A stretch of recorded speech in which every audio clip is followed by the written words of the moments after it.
Salam, salam outsider, le débrief commence maintenant.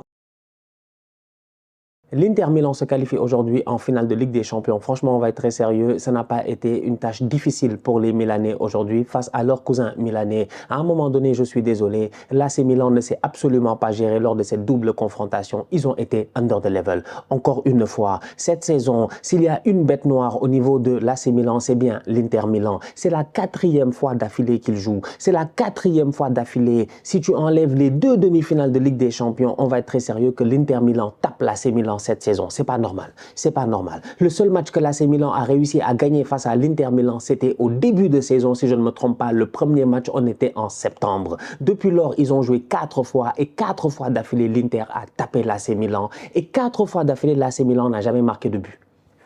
Donc aujourd'hui, franchement, on va être très sérieux. Je pense qu'on a assisté à une purge. On a assisté à un match ennuyant. C'est une demi-finale de Ligue des Champions. On s'attend à un minimum de suspense. On s'attend peut-être même, on peut rêver d'une remontada. On s'attend à ce qu'il y ait quand même, je ne sais pas, quelque chose de l'action.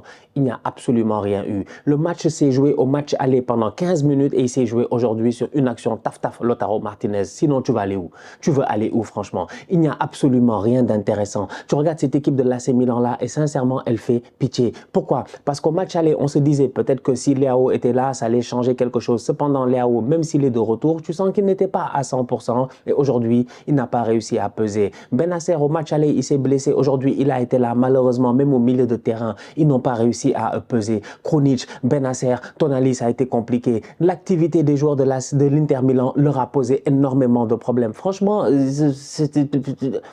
quand j'ai vu le 11 de départ, j'ai vu Messaya. Je me suis dit, eux, qu'est-ce qu'ils veulent? J'ai dit, eux, qu'est-ce qu'ils veulent, franchement? On a compris, sincèrement, Messaya, c'est un guerrier. Messaya, il a vécu l'American Dream. En Italie, c'est l'Italian Dream. Sincèrement, il n'y a aucun problème. Messaya, on sait, il est parti de zéro. Il est arrivé là, mais il n'a rien à faire là. Quand même, franchement, il ne faut pas se moquer de nous. On est d'accord. Beaucoup de respect pour tout le parcours de Messaya et tout. Mais qu'est-ce qu'il fait ici? Qu'est-ce qu'il fait ici, sincèrement? Mais son parcours aurait dû s'arrêter à un moment donné, à un certain niveau. Mais il n'a pas le niveau de jouer là, franchement. Mais où est-ce que, dans quel monde est-ce que l'AC Milan, ils ont dit, ils vont venir, ils vont claquer des buts. Ça fait 2 matchs. Ils n'ont pas marqué. Ça fait 2 matchs, ils ne marquent pas. Ce week-end, ils se font taper par la Spezia. Tu sens réellement que le momentum n'est pas là. Aujourd'hui, ils sont venus, franchement, ils ont été transparents. Olivier Giroud, tu ne l'as pas vu. Leao, on l'a vu une fois. Brahim Diaz de temps en temps parce qu'il a cette capacité de dribble là. Sinon, ça a été faible. Franchement, une équipe faible de l'AC Milan et c'est dommage parce que même à la fin, c'est même, je sais pas, je réfléchis et je me dis en fait, leur parcours n'a pas été exceptionnel, tu vois. Ils nous ont pas vraiment bluffé les Milanais. Ça a été des 0-0, des 1-0 par-ci, par-là et tout. Bon, c'est juste qu'on s'attendait à mieux, je pense, nous tous. On s'attendait, nous tous, à un match de football chaud. Mais depuis le 2-0 à l'aller, il ne s'est rien passé. Non, franchement, on a vu le match aller, on a vu le match retour et nous tous, on sait que ça s'est arrêté en 15 minutes. C'est tout. Après, c'était de la gestion. L'Inter, ils ont vraiment géré. Ils ont été très, très bons. Dans tous les compartiments du jeu, aujourd'hui, ils ont été très, très bons. Mais c'est demi-finale de Champions League, quoi. Limite, tu as envie de te dire, si tu avais eu Real, Inter et puis AC Milan, Manchester City, là, il y aurait eu football, là, il y aurait eu quelque chose. Mais bon, écoutez, c'est comme ça. C'est la chance de l'un des deux. Donc là, en l'occurrence, de l'Inter Milan, de se qualifier en finale de Ligue des Champions. Une première depuis 2010 et José Mourinho, donc les boys de Inzaghi. À mon humble avis, ils sont capables d'aller gagner cette Champions League-là. Et oui.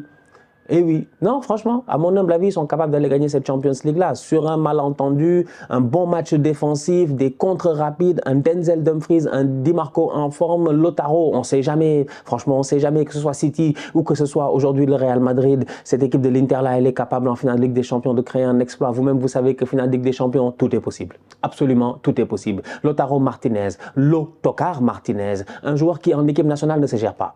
Très compliqué, Lautaro en équipe nationale. Jusqu'à même le boy, comment il s'appelle, Alvarez à la Coupe du Monde a pris sa place après le match face à l'Arabie Saoudite. Cependant, Lautaro Martinez, cette saison à l'Inter Milan, c'est 25 buts. Toutes compétitions confondues. C'est même, si je ne me trompe pas, presque sa meilleure saison depuis qu'il est à l'Inter. Donc du coup, tu as un Lautaro à double face qui n'est pas aussi performant en équipe nationale d'Argentine. Donc du coup, c'est un peu ça qu'on garde en tête. Et pourtant, en club, il est excellent. En fait, comme tous les autres anciens, comme les Gonzalo Higuaín, et les Palacios et toute cette bande de bandits là. Messi, il a galéré ici avec ces gars.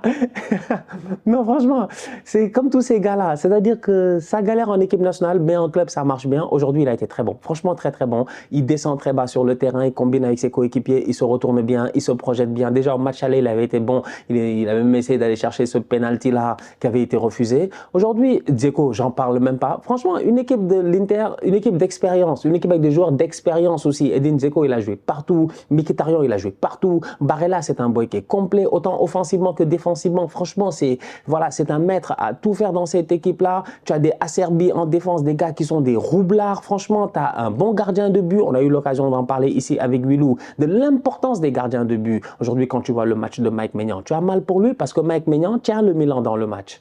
C'était Mike Milan.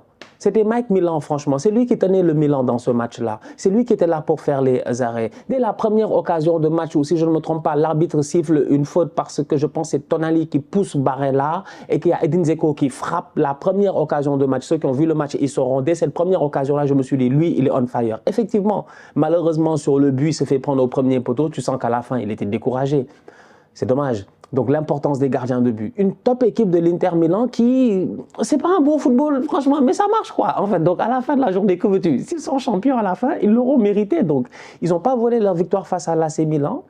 Ils se sont gérés à l'aller comme au retour. Ils ont eu l'ascendant psychologique. Ils ont été les grands frères. Comme je l'avais dit, c'est pas vraiment un derby pour moi. C'est un match entre deux colocs. Voilà. C'est le coloc Clico.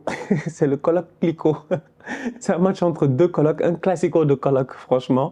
Ils ont le même stade, ils se sont affrontés et c'est l'Inter Milan qui s'en est sorti. Raphaël Leao a, si je ne me trompe pas, prolongé son contrat au niveau de l'AC Milan. Je ne sais pas de quoi sera fait son futur. C'est un très très bon joueur de football. Il a fait une belle saison. C'est dommage qu'il se soit blessé au mauvais moment parce que je pense que s'il n'était pas blessé, il aurait pu peser aujourd'hui. Malheureusement, quand tu reviens de blessure comme ça, tu n'as pas envie de rechuter. Et aujourd'hui, il a été, voilà, il n'a pas été sharp, il n'a pas été le Leao qu'on connaît. Alors que Leao qu'on connaît, il peut faire mal à cette équipe de l'Inter là. Même si l'Inter a eu un ascendant toute la saison sur l'AC Milan, je me dis que un Leao à 100% aurait pu peut-être donner à l'Inter du fil à retordre. On ne sait jamais, franchement. Ça peut se jouer sur des détails de temps en temps. Cette équipe de l'AC Milan-là, elle a paru essoufflée offensivement, franchement. Quand en fin de match, tu veux marquer, tu fais rentrer des Origi et des Salamakers, c'est compliqué. Franchement, c'est très, très compliqué. Quand tu vois le niveau de la Ligue des Champions et quand tu vois aussi les gars en face, parce que de l'autre côté, à chaque fois que Lukaku est rentré, que ce soit au match aller ou aujourd'hui, il a été dangereux. Automatiquement, tu as senti qu'il y avait une nouvelle présence sur le terrain. Au niveau de l'AC Milan, il y a eu des gars qui sont rentrés, tu les as même pas remarqué. C'est grave, franchement. Donc, ouais, il y a du travail à faire. On va voir si Leao va rester ou pas. Il a signé son contrat, je pense. Hein. Je pense qu'il a signé son contrat. Vous me dites si je me trompe ou pas, mais s'il n'a pas signé, il va bientôt signer. Donc, mais il y a des offres qui vont sûrement venir. C'est pas parce que tu as renouvelé ton contrat que ça veut dire que les offres ne viendront pas. Donc, cet été, les offres peut-être viendront. On va voir si le Milan sera capable aussi, non seulement de garder ses top players, mais aussi d'améliorer son effectif. C'est ça le but. C'est de garder tes top players, d'améliorer ton effectif. Et aussi, on va voir s'ils vont se qualifier en Ligue des Champions la saison prochaine, parce que pour le moment, si la Juve garde ces 15 points qu'on leur avait retirés, c'est compliqué pour l'AC Milan, même compliqué pour la Roma. Donc c'est pour dire à quel point il n'y a pas beaucoup de place pour se qualifier en Champions League. Tout ça, c'est à suivre d'ici la fin de la saison. On va voir ce qui va se passer au niveau de l'AC Milan. Mais encore une fois, c'est dommage. Je m'attendais à beaucoup plus de spectacles. Comme je dis, c'était une finale de Ligue des Champions et je pense que c'était une demi-finale de Ligue des Champions et je pense que ça se reflète même dans le débrief, en fait. On s'est ennuyé, quoi. Franchement, on s'est ennuyé. Écoutez, rendez-vous demain, hein, pour les bandits. C'est demain que ça se passe, c'est demain. Demain, il y a braquage à Manchester ou pas? Le Real Madrid, cette équipe de gangsters, contre Pep Guardiola, est-ce qu'ils vont réussir à défendre la forteresse de Manchester? Ah ouais.